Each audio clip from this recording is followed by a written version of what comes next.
Laking pagtataka ng dumulog sa ating tanggapan na fresh graduate dahil nagkaroon na umano siya ng malaking utang sa PhilHealth kahit kaka-apply lamang niya ng membership nitong Hunyo. Nagpatulong siya sa inyong Kapuso Action Man.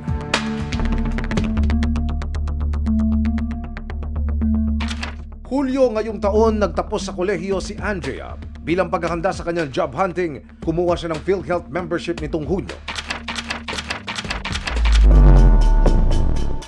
Pero laking gulat ni Andrea na may libo-libo na raw siyang utang sa PhilHealth. May utang po ako ng 22K.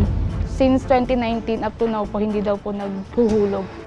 Lumabas pa sa record ng PhilHealth na taong 2014 pa umano naging miyembro si Andrea. And that year po, 12 years old pa lang po ako. Alam ko po ma'am, wala pa po akong existing account. Kaya po nag-voluntary po ako this year lang. Habang hindi pa nagkakatrabaho, nais linawin ni Andrea sa PhilHealth ang issue. Kaya tumulog ang inyong Kapuso Action Man sa PhilHealth.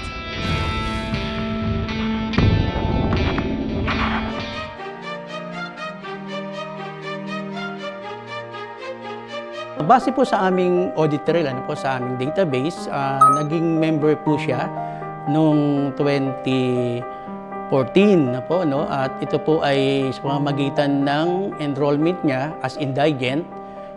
Base po na rin sa listahan na binigay ng DSWD dahil po merong programa ang DSWD na regarding sa mga enrollment ng minor as indigent. Ang DSWD at ang PhilHealth ay magkaakibat po yan sa pag-i-enroll ng mga member. Kinumpirma ito ni Andrea sa kanyang lola na siyang guardian niya noong 2014. Kaya tanong niya paano nagkautang ang isang indigent PhilHealth member. As indigent, ibig sabihin po niyan, sila ay walang kakayahan or financially incapable na makapagbayad ng contribution sa PhilHealth. So, kapag po yan ay nag-shift ng membership category, ang naging self-earning na po, doon po papasok yung pagbabayad ng contribution.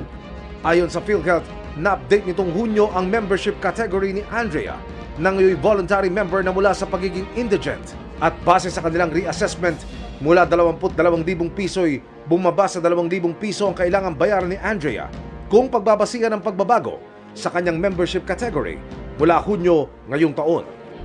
Maraming salamat po para nalaman ko po yung naging problem ko po sa PhilHealth account ko po.